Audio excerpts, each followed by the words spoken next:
This is a map of someone's brain, showing roughly which areas respond when they hear different words. For example, there's a small area in the middle frontal gyrus that reliably responds to hearing the word top. But it's not just one word, one location.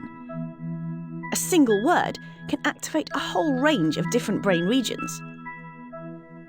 So we find the word top in a bit of brain that seems to respond to words associated with clothing and appearances.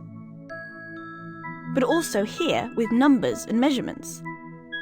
And here with buildings and places.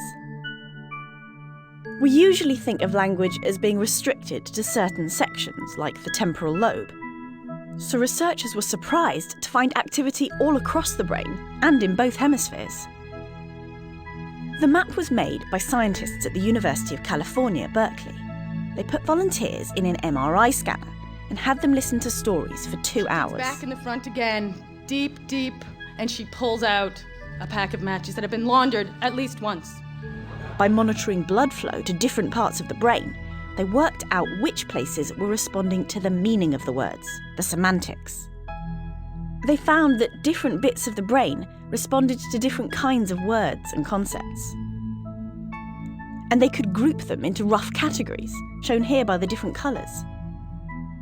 Dark green bits, for example, were most activated by words to do with numbers, red bits by social words.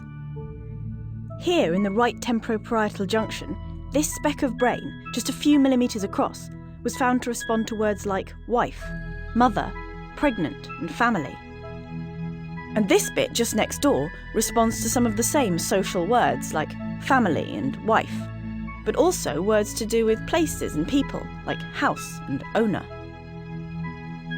Generally, the concepts represented in each brain region relate to other functions that scientists already know about.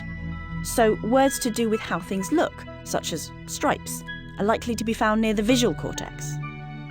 And although each individual's map is different, looking at these 3 brains, it's clear that different people have the same kinds of concepts in the same kinds of places. This is the first time we've been able to map the semantic systems of the brain in such detail, discovering that words are grouped by meaning, and revealing just how complicated and widespread the word maps in our heads really are. And the brain map is available online for anyone to explore.